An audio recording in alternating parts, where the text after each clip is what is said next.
안녕하세요. 사연을 부탁해입니다. 오늘의 사연을 소개하겠습니다.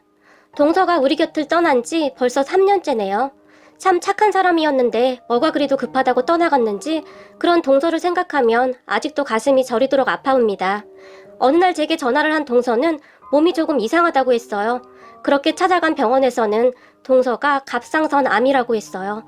가족 모두 많이 놀랐지만 가족들을 보며 그래도 갑상선 암이라 다행이잖아요? 라고 말하던 동서는 그저 한없이 밝은 사람이었어요. 암 치료를 하던 중에도 오로지 현석이와 현미 걱정만 하던 정말이지 한없이 좋은 사람이었어요. 동서는 씩씩했기에 수술도 잘 끝냈고 치료도 잘 해냈어요. 하지만 그저 씩씩한 줄만 알았던 동서가 수술을 받던 어느 날 형님, 이게 뭐라고 수술실 들어가는데 너무 떨리는 거 있죠? 저 잘못되면 우리 현석이랑 현미는 어떻게 하나 그 생각만 들더라고요. 말을 하기도 했어요. 그런 동서의 마음을 어찌 모르겠습니까? 세상의 모든 엄마는 항상 그러할 테니까 말이죠. 그리고 저는 너무나도 잘 알고 있습니다.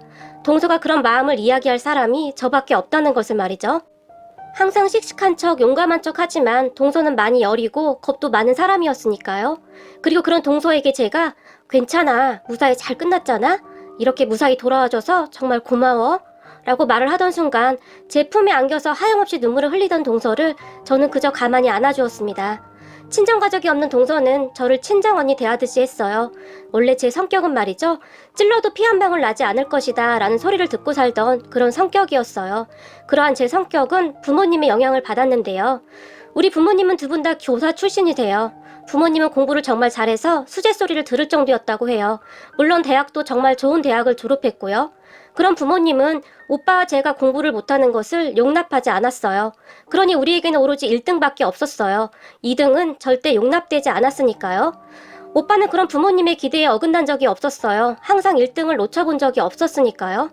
하지만 저는 컨디션에 따라 성적이 들쑥날쑥했어요. 그래봐야 1등, 2등이긴 했지만 1등만을 인정하는 부모님에게는 수치일 수밖에 없었어요. 그런 환경 속에서 자라다 보니 감정을 드러내지 않는 것이 익숙했어요. 항상 완벽해야 했으니 감정보다는 이성적으로 행동을 해야 했으니까요. 그런 부모님 덕분에 저는 대학도 좋은 학교를 졸업했고 남편도 저와 같이 꽤 좋은 대학을 나온 사람이에요. 그렇게 괜찮은 회사에 입사를 하게 되었고 그곳에서 남편을 만나 결혼도 했고요. 남편은 학벌이나 직업 모두가 부모님이 만족할 만한 그런 사람이었으니까요. 다만 한 가지 부모님이 조금 마음에 들어 하지 않는 부분이 있었는데 그건 남편 동생 부부, 그러니까 서방님과 동서였어요. 서방님과 동서는 우리보다 먼저 결혼을 한 상태였어요.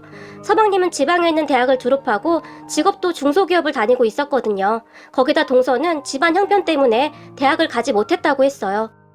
동서는 아픈 어머니와 함께 살았었는데 동서가 결혼하고 나서 얼마 되지 않아 동서 어머니가 돌아가셨다고 했으니까요. 그렇게 우리 부부 상견례를 하던 날 서방님 부부를 본 우리 부모님은 많이 놀라워 있어요. 아니 형하고 동생하고 어쩜 그렇게 다를 수가 있어? 아빠가 못마땅하다는 듯이 말을 했고 그러니까요. 생긴 것도 정말 많이 다르잖아요.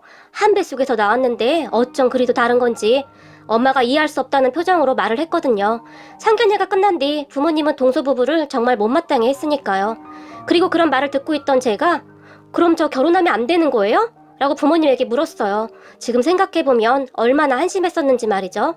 그때 당시 모든 것을 부모님이 만들어준 틀 안에서 살았던 저에게는 그것이 당연한 것이었으니까요. 하지만 그런 부모님은 우리 남편은 마음에 들었던지 우리는 결혼을 하게 되었고 신혼여행 후 시댁에 갔는데 시어머니와 동서가 음식을 많이 준비해놨었어요. 형님 좋아하는 음식이 뭔지 몰라서 이것저것 만들어봤는데 어떻게 입맛에 맞을지 모르겠어요. 동서가 활짝 웃으며 말을 했어요. 그래, 네 동서가 며칠 전부터 준비하느라고 고생 많았다. 시어머니도 옆에서 그런 동서를 거들었어요. 그런 시어머니에게 네, 고맙습니다. 라고 정중하게 인사를 했어요. 한참 뒤에 동서가 그때 제 표정과 말투를 표현하기를 형님, 그때 저는 형님이 로봇인 줄 알았어요. 라며 깔깔거리고 웃기도 했으니까요. 제 성격은 그랬어요. 굉장히 까칠하고 딱 할 말만 하는 그런 사람 말이죠. 하지만 동서는 저와는 정반대였다고 보시면 될 것 같아요. 항상 깔깔깔거리며 웃었고 정이 참 많은 사람이었어요. 처음에 그런 동서의 모습에 제가 참 많이 놀랐었는데요. 우리 부모님은 항상 저한테 그렇게 소리내서 웃거나 울면 안 된다고 가르쳤거든요. 한동안은 그런 동서로 인해 제가 스트레스를 받을 정도였으니까요. 사실 마음속 깊은 곳에서는 많이 배우지 못해서 그런 거야 라는 생각도 없지 않았고 말이죠. 하지만 동서는 대단한 사람이었어요. 그 로봇 같기만 하던 저를 점점 변화시켰거든요. 결혼은 얼마 되지 않아 뱃속의 아이가 그만. 아무리 로봇 같은 저였지만 산부인과에서 괜찮다고 했었는데 어느 날 갑자기 그렇게 되어서 너무 무섭고 어찌해야 할지를 모르겠더라고요. 눈물이 나왔는데 꾹 참았어요. 감정 표현을 하는 것은 좋은 것이 아니라고 배웠으니까요. 그렇게 병원에 누워 있었는데 동서가 형님, 울고 싶을 때는 울어도 돼요. 지금 형님 마음 많이 아프잖아요. 그럼 소리내서 울면 좀 가벼워져요. 라며 제 손을 잡았어요. 하지만 저는 그런 동서의 손을 매몰차게 뿌리쳐버렸고 말이죠. 누군가 제 몸에 손을 대는 것에 익숙하지 않았어요. 그때까지 동서는 저에게 남이었으니까요. 하지만 동서는 놀라지 않고는 저도 한번 그런 경험이 있어서 형님 마음이 이해가 돼서 그래요. 저는 엄청 울었거든요. 근데 형님은 참 이상해요. 지금 형님 눈에 눈물이 가득한데 그것이 나오지 않게 하려고 노력하는 사람 같아요. 동서가 제 눈을 똑바로 바라보며 말을 했는데 그때 저도 모르게 눈물이 뚝 하고 떨어졌어요. 그렇게 시작된 눈물은 끝도 없이 쏟아져 버렸는데요. 동서가 그런 저를 꼭 안아주며 괜찮아요. 다 괜찮아요. 형님 잘못이 아니에요. 라고 말을 해줬는데요. 그 말을 듣는 순간 그만 소리까지 내면서 울어버리고 말았어요. 병문안으로 왔던 우리 부모님은 누워있던 저를 보며 아니 너는 어떻게 했길래 이러니 그래? 책 안 봤니? 그러니까 모든 것을 철저히 공부했으면 이런 일이 없었을 거 아니니? 사돈이 뭐라고 하겠니? 너한테 실망했다. 라는 말을 하고는 가버렸거든요. 그리고 엄마에게 그 말을 듣던 그 순간 저는 이 모든 것은 내가 잘못해서 그렇다는 죄책감에 사로잡혀 있었어요. 그런데 동서는 제 잘못이 아니라고 했어요. 그러니까 다 괜찮다고요. 그렇게 동서와 저는 부둥켜 안고 한동안 눈물을 흘렸어요. 동서와 저는 그렇게 친해지게 되었어요. 학벌만 좋으면 뭐 하겠습니까? 공부밖에 할 줄 아는 게 아무것도 없었으니까요. 제가 보기에 동서는 저보다 훨씬 똑똑한 사람이었어요. 가족들을 항상 살뜰히 챙겼고 그런 동서는 가족들에게 없어서는 안 되는 그런 존재였어요.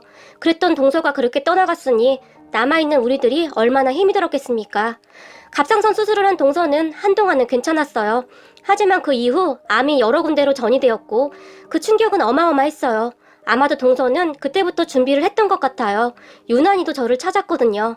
그러던 어느 날은 형님, 혹시 말이에요. 제가 잘못되면 우리 현석이 현미 말이에요. 형님이 간간히 들여다봐 주실래요? 형님 그래 주실 거죠?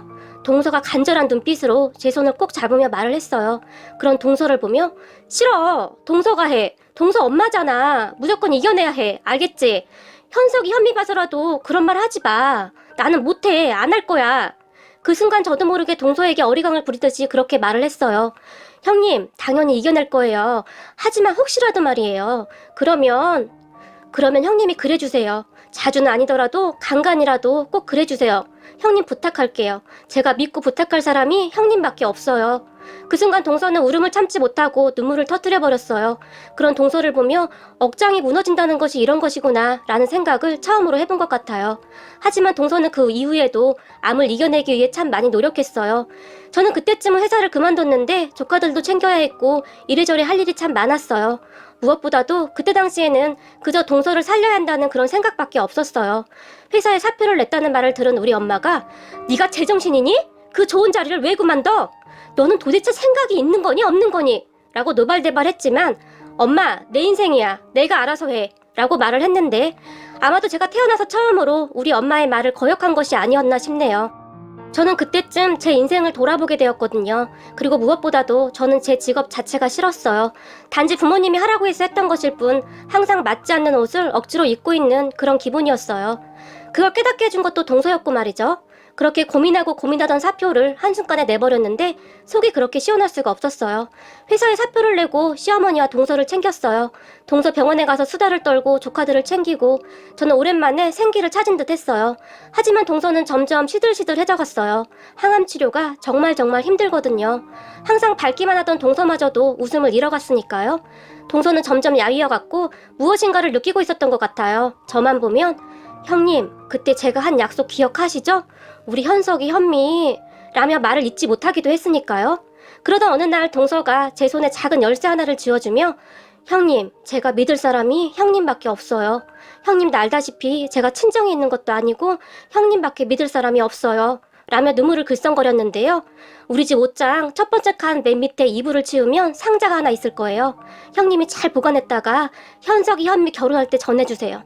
그리고 엄마가 정말 많이 사랑했다고, 엄마가 항상 함께 있다고 꼭 좀 전해주세요. 동서는 말을 채 잊지 못하고 눈물을 쏟았어요. 동서, 제발 이러지 마. 동서가 이러니까 나 무서워. 제가 덜덜 떨리는 손으로 그런 동서를 꼭 끌어안았는데요. 형님이 우리 형님이라 저는 참 좋았어요. 라며 다시 활짝 웃었어요. 동서는 너무나 착했던 사람, 그저 생각만 해도 눈물이 나는 그런 사람이었어요. 동서는 그렇게 얼마 후 눈을 감았어요. 눈을 감는 순간에도 동서는 저에게 아이들을 부탁했어요. 제가 뭐라고, 정말 부족한 저에게 동서는 너무나 큰 숙제를 남기고 떠나갔어요. 그리고 저는 그런 동서와의 약속을 지키기 위해 참 많이 노력 중입니다. 조카들이 외롭지 않도록 항상 챙기고 있어요. 이미 친정가족들과는 거리를 두고 살고 있었고 저도 외로운 건 마찬가지였기에 조카들과 저는 서로 의지를 하며 살고 있었어요. 다행히 조카들은 저를 참 잘 따랐어요. 조카들은 무슨 일만 생기면 저를 찾았어요. 사실 저희 집에 와서 자고 간 적도 한두 번이 아니었으니까요. 친정 가족들은 그런 저를 보며 모질이라고 하기도 했지만 제가 조카들만 돌보는 것만은 아니었어요. 저도 조카들에게 많이 배우고 있었거든요.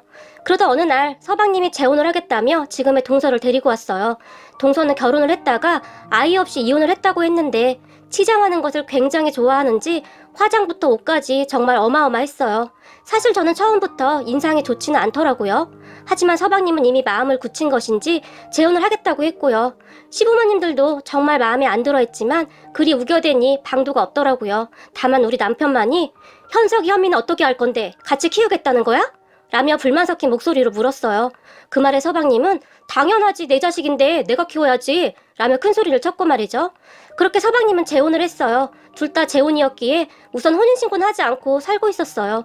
그런데 문제는 서방님이 재혼을 한 뒤로는 조카들을 자주 볼 수가 없었어요. 동서가 그렇게 싫어했나 보더라고요. 저는 그저 조카들이 걱정될 수밖에 없었는데요. 그런 저를 보던 남편이 너무 그렇게 관여하면 기분 나쁠 수도 있어. 그러니까 약간은 거리를 두고 살아야지 라며 말리기도 했어요. 남편의 말이 틀린 말이 아니었기에 저도 노력을 했는데요. 정말 이상했던 것이 조카들한테 전화조차도 잘 오지 않았어요. 하루가 멀다 하고 전화해서 쫑알쫑알 대던 조카들이 조용해서 제가 전화를 했는데 전화를 안 받더라고요. 그래서 어느 날은 서방님한테 전화를 해서는 서방님, 현석이랑 현미가 전화를 안 받는데 무슨 일 있는 거 아니죠? 제가 물었지만 형수님이 자꾸 그러니까 애들이 형수님만 찾아서 애들 엄마가 많이 힘들어해요. 형수님 마음은 잘 알겠는데 이제 애들 엄마도 있는데 조금만 이해 좀 해주세요. 라는 말을 했어요. 서방님 말이 틀린 말은 아니었기에 저도 그냥 그러려니 하고 있었는데요. 시어머니가 가끔 가서 봤는데 괜찮다고 했거든요. 그 말을 들은 뒤로 저는 잘 지내고 있나 보다 하고 잊고 있었어요. 그러다 어느 날 현미에게 연락이 왔어요. 큰엄마, 나 큰엄마 집에 가면 안 돼요? 라고 말이죠. 그런 현미의 말에 제가 놀라서 현미야 너 어디야? 라고 물었고 아파트 놀이터예요 라고 말을 했어요. 그렇게 놀라서 놀이터로 갔는데요. 저를 본 현미가 큰엄마 왜 우리 보러 안 왔어요? 라며 서럽다는 듯이 울었어요. 그런 현미를 데리고 나와서 피자를 사줬는데요. 큰엄마, 나 큰엄마 집에 가서 살면 안 돼요? 현미가 다시 물었어요. 그게 무슨 말이야? 그럼 엄마 아빠가 서운해하잖아. 제가 조카를 달랬지만 나는 그냥 큰엄마가 더 편한데 라며 조카가 시무룩한 채 말을 했어요.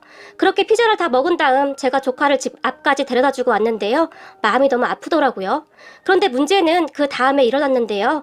조카와 피자를 먹고 온 사실을 동서가 알게 되었는지 동서에게서 전화가 걸려왔어요. 형님, 제가 웬만하면 이런 말 안 하려고 했는데요. 형님이 현석이 현미를 그렇게 끼고 사니까 저한테 엄마라고 부르지도 않잖아요? 저도 정말 힘든데 형님까지 왜 이러시는 거예요? 동서가 짜증 섞인 목소리로 말을 했고 미안해 동서, 내가 생각이 짧았어. 그냥 너무 보고 싶은 나머지 라고 말을 하고 있었는데 형님, 앞으로 이러지 마세요. 알만한 분이 도대체 왜 이러시는 거예요? 동서가 화를 내며 전화를 끊어버렸어요. 기분이 상당히 나빴지만 티를 내지 않으려고 노력했어요. 그러던 어느 날 드디어 사건이 터졌는데요. 가족들이 다 모여서 식사를 했는데 그날도 동서가 한껏 꾸미고 왔더라고요. 저는 도대체가 이해가 안 되었던 것이 서방님이 뭐에 홀려서 지금의 동서와 재혼을 한 것인지 조금 의아했는데요. 말투도 그렇고 행동도 그렇고 사실 많이 그랬거든요. 다들 상관하고 싶지 않아서 못 본 척 한 것이지 사실 우리 시어머니도 굉장히 못마땅해 하고 있었어요. 그런데 그날 식사를 하는데 조카들이 제 옆에 딱 붙어서 같이 밥을 먹었어요. 둘째 현미가 김치를 위에만 먹고 이파리를 잘 못 먹어요. 그래서 고기나 그런 것들을 좀 잘게 잘라줘야 잘 먹어요. 그래서 저는 아무 생각 없이 현미에게 김치랑 갈비찜을 잘라주고 있었는데요. 그 모습을 보던 동서가 형님, 제가 그러지 말라고 했죠? 라며 소리를 질렀어요. 그 말에 제가 깜짝 놀랐는데요. 제가 알아서 한다고요. 도대체 왜 그러는 거예요? 다시 화를 냈어요. 동서 맘 알겠는데 이건 상당히 예의 없는 행동인 건 알고 있어? 제가 동서에게 말을 했고 형님이 먼저 시작한 거잖아요. 아니 고기 좀 잘게 잘라준 게 그렇게 잘못된 거야? 그럼 동서가 해주던지. 제가 말을 했어요. 그런데 제 말을 듣고 있던 현미가 그냥 다 먹어야 한대요. 근데 나는 그거 못 먹잖아요. 싫단 말이에요. 라며 동서를 째려봤어요. 너 지금 어른한테 뭐 하는 거야? 도대체 버릇이 왜 이렇게 없어? 동서가 말을 했는데 나는 큰엄마랑 살 거야. 현미가 제품에 안겨서 말을 했어요. 그 순간 식사가 엉망이 되었는데요. 동서가 가방을 들고 나가버렸거든요. 그 모습을 지켜보던 시어머니가 말하는 뻔세 하고는 이라며 혀를 찾고 말이죠. 그런데 그 뒤로도 동서는 참 예의 없는 행동을 많이 했어요. 그러다가 동서의 속마음을 시아버지에게 딱 들켜버렸는데요. 평소 조용하기만 하던 시아버지가 분노하게 되었거든요. 시아버지가 지인을 만나고 돌아가던 중 서방님네 아파트를 지나가게 되었나 봐요. 손주들도 보고 싶고 해서 잠시 보고 가려고 집에 들렀나 본데 배를 누르니까 조카들이 나왔고 둘만 있는 거야? 라고 물었다는데 현미가 아니 방에서 자 라고 했던 모양입니다. 그렇게 들어간 서방님 집 주방과 거실은 난장판이었다고 하는데요. 주방 식탁에는 먹다 남은 맥주와 안주들이 난장판이었고 거실은 거실대로 난장판이었고 말이죠. 동서가 대낮부터 술을 먹고 뻗어 있었던 모양입니다. 그 모습을 보던 시아버지가 안 되겠다 싶었던지 조카들을 데리고 시댁으로 와버렸다고 하는데 잠을 자다 일어난 동서가 그 사실을 알게 되었고 아직 술도 덜 깬 상태에서 시댁까지 쫓아온 모양입니다. 거기다 차까지 몰고 말이죠.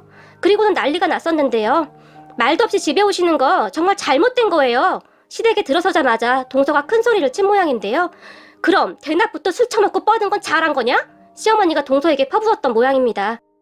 그쯤 시부모님들도 동서에게 불만이 쌓일 대로 쌓여 있었거든요. 그런 시어머니의 말을 듣던 동서가 흥분을 한 모양인데 저한테 이러면 안 되죠. 사실 제가 다 양보하고 온 건데요. 우리가 너한테 와달라고 애원을 했니? 왜 우리한테 난리야 난리가? 돈이 좀 있는 줄 알았더니 집불도 없고 저도 속았다고요.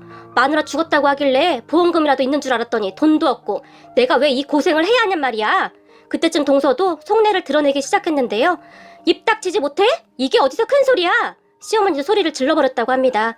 그런데 그 모습을 지켜보던 시아버지가 주방에 가서는 시어머니가 밥을 하기 위해 쌀을 씻고 있었다는데 그 쌀이 들어있던 그릇을 가지고 와서는 동서에게 확 끼얹어 버렸다고 해요. 그리고서는 옛다 이거나 먹고 술이나 깨! 라고 하면서 말이죠. 제가 좀 전에도 말했듯이 우리 시아버지는 평소에도 정말 조용한 분이세요. 얼마나 화가 났으면 그랬겠습니까? 그 순간 동서가 소리를 지르며 밖으로 나가버렸다고 하는데요. 시아버지는 거기서 끝내지 않았습니다. 동서가 술이 덜 깬 것을 알고 있었던 시아버지는 동서를 경찰에 신고해버렸어요. 운전을 하고 가던 동서를 경찰이 도로가에서 대기하고 있다가 잡았고 동서는 붙잡혀서 음주 측정을 하게 되었어요. 그리고 동서는 음주운전으로 걸렸어요.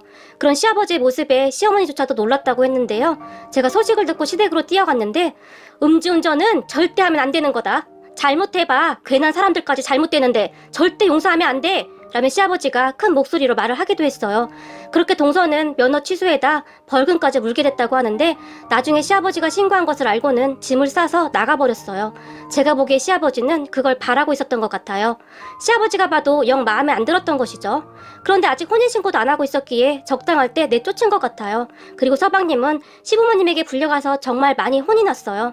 부모 자식 안 보고 살면 그만이니까 다시 합치려면 우리 얼굴 볼 생각도 하지 말거라. 라고 말이죠. 참 씁쓸하더라고요. 우리 동서는 참 좋은 사람이었는데 서방님의 안목이 어찌 된 것인지 참 알다가도 모르겠네요. 그렇게 우리는 다시 안정이 되었고 저는 지금도 조카들을 챙기며 살고 있어요. 조카들은 아무래도 세상을 떠난 동서를 많이 닮은 것 같아요. 그리고 저는 동서가 가끔 그리울 때마다 동서가 줬던 상자를 열어보는데 꼼꼼하던 동서는 이미 많은 것을 준비해뒀더라고요. 이미 예상을 했던 것인지 저에게 편지까지 써서 말이죠. 편지 내용이 꽤 길었지만 간단하게 내용을 요약해보면 형님, 우리 현석이 현미 졸업식 때마다 형님이 꽃 좀 챙겨주시고 결혼할 때 이것저것 형님이 꼭 챙겨주세요. 형님이 제 대신이니까요. 그러면 제가 해준 거나 똑같은 마음일 거예요. 그리고 항상 고마웠어요, 형님. 지금처럼 감정 숨기지 말고 다 보여줘도 돼요. 형님은 정말 멋진 사람이에요. 라는 말들이 써 있었거든요. 그곳에는 편지뿐만 아니라 조카들 이름으로 된 통장도 있었어요. 동서가 열심히 모은 것들이었어요. 지금 생각해보면 동서는 서방님이 재혼할 것을 예상했고 그런 조카들 걱정뿐이었던 것 같아요. 그리고 저는 동서가 남겨준 통장에 매달 조금씩 적금을 넣어주고 있어요. 우리는 형편이 넉넉하니 그 정도는 괜찮으니까요. 만약 하늘에서 우리 동서가 보고 있다면 동서 걱정하지 마. 내가 내 할 일 다 하고 나중에 동서 만나러 가면 자랑할 테니까 그때는 꼭 나 칭찬해줘야 해. 보고 싶다 우리 동서. 오늘따라 동서가 환하게 웃는 모습이 생각이 나서 눈물이 납니다. 사람은 많이 배우고 못 배우고가 중요한 것이 아닙니다. 그 모든 것은 마음이 따뜻하고 아름다운 사람을 절대 따라갈 수가 없을 테니까요. 오늘의 사연은 여기까지였습니다. 즐겁게 보셨다면 구독, 좋아요 부탁드립니다. 고맙습니다.